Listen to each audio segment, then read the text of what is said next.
বিষাক্ত থুতু গায়ে লাগলেই সর্বনাশ। তো বন্ধুরা, আপনারা ভিডিও স্ক্রিনে যে প্রাণীটিকে দেখতেছেন, যে অ্যানিমেলটাকে দেখতেছেন, এই অ্যানিমেলটাকে নিয়ে আজকে টুকিটাকি আমাদের গ্রাম অঞ্চলে আমাদের মানুষদের ভিতরে যত ভুল ভ্রান্তি, যত ভুল ধারণা আছে, সব কিছু আজকে তুলে ধরা হবে, সব কিছু জানতে পারবেন। তো বন্ধুরা, ভিডিওটি শেষ পর্যন্ত দেখুন।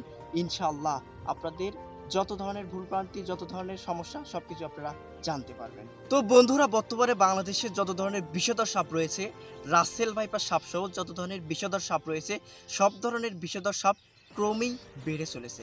এর কারণটা আসলে কি? বর্তমানে আপনারা ভিডিও স্ক্রিনে যে প্রাণী দুটিকে দেখতেছেন, এই প্রাণী দুটির ভিতরে একটা বেজি আর একটা গুইসাপ। এই গুইসাপটা নিয়ে বর্তমানে আমাদের বাংলাদেশে গ্রাম অঞ্চলের মানুষদের ভিতরে অনেক ভুল ধারণা, অনেক ভুলভ্রান্তি রয়েছে। এই গুইসাপটাকে নানান অঞ্চলে নানান নামে ডাকা হয়। কেউ বলে গোসাপ, কেউ বলে গুইসাপ। মূলত এটা কি আসলেই সাপ না অন্য কিছু? মূলত গো বা গুই এই শব্দটি কিন্তু গধিকা শব্দ থেকে এসে, যার অর্থ হলো সরীসৃপ। এটি হলো একটি সরীসৃপ জীব বা টিকটিকি জাতীয় একটি প্রাণী। এটার কোনো বিষ নেই। আমাদের গ্রাম অঞ্চলের মানুষদের ভিতরে অনেক ভুল ধারণা, অনেক ভুলভ্রান্তি রয়েছে।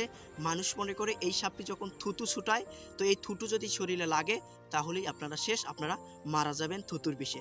কিন্তু এটা কিন্তু ভুল। এটা একদম বিষহীন একটা প্রাণী। এটা আমাদের পরিবেশের জন্য অনেক উপকারী একটা প্রাণী।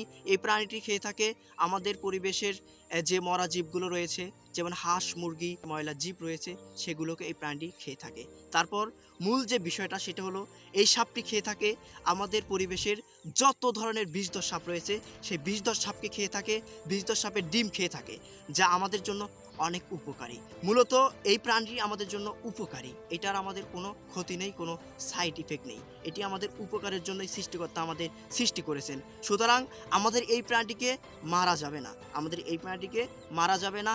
এই প্রাণীটিকে আমাদের কি করতে হবে? তার বংশ বিস্তারের জন্য আমাদের সাহায্য করতে হবে, কারণ এই প্রাণীটি আমাদের রক্ষা করতেছে। বন্ধুরা, সকলেই ভালো থাকবেন, সুস্থ থাকবেন। আসসালামু আলাইকুম।